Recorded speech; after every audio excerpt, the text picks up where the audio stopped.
and I would sure like to know kind of your answer, your rebuttal to some of Pete's comments on that. Yeah, I think that's a good one. Another on my list would just be flat out, how good's your quarterback? And how married to him are you?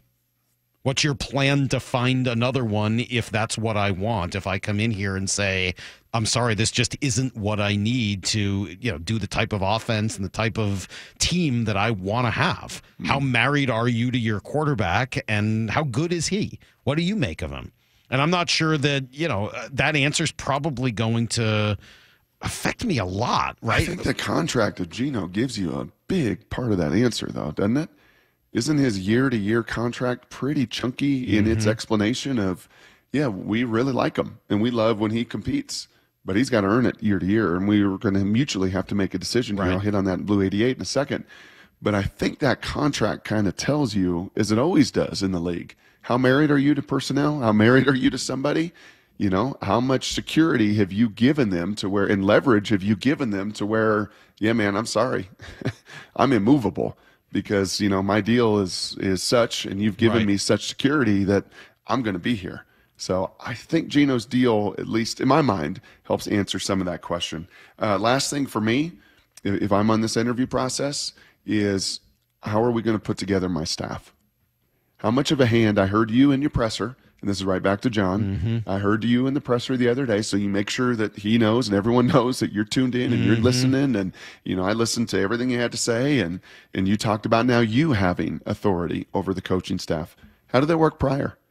Talk to me about the friction. Talk to me about some of the tension, because I know there is. I know there's going to be coaches that I want that you may not be comfortable with. I know there may be coaches that I want that have something in their past that you or ownership may not be comfortable with. Or I know I want to go in these directions. Mm-hmm. Tell me about how we're going to get to the bottom of putting together a staff, because and I know that I may be the front engine of this deal, and I may be the face of it. It doesn't work without everybody else. But I think you all learned here, it really takes the rest of the cars in the train to make it work. Yeah, it's a really, really good question. And I think another that goes along with it is, John, what do you want?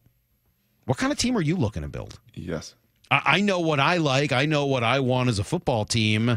I know what you found for Pete under his system.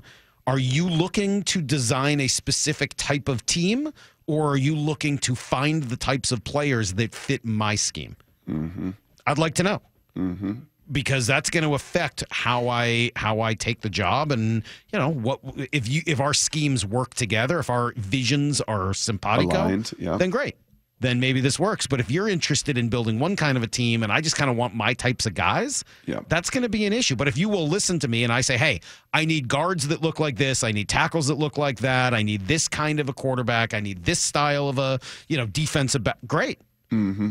Let me ask you another one. What's up with DK Metcalf? Who is this guy? Mm-hmm. Is he going to be a problem, or is he somebody that is going to be an asset?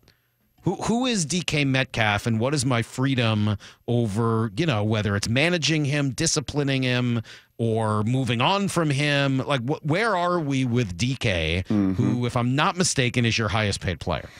Okay, I'll give you one more little bonus one that just sparked something there as you said that. And again, going back and hey, man, I listened to you the other day, and I kind of want to hear your podcast with Pete. It'd be fun to fast forward 10 years and you too, if you kept your journal and everything else. Explain to me, help me understand maybe a couple of your great conversations, debates, just contentious points on some of the decision making of players or coaches or personnel. Walk me through that.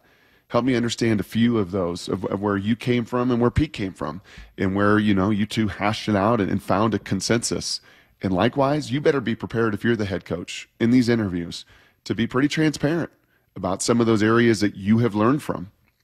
Some of those areas that you have compromised, some of those areas in your past that, man, you took this fork in the road either through this decision or that decision or this, scheme or this relationship. What have you learned from some of those past failures? I think you better be pretty ready to fire away on some of those and be honest about some of those, because I think John's going to want the heart of honesty as much as anything else. 360 says, top 3 questions. 1, how long do I get?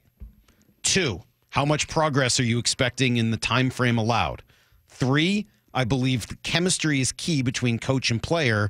Do I get at least an opinion on who is brought in? I love the third one. Yes. The first one you ask, you're not going to be the man for the job.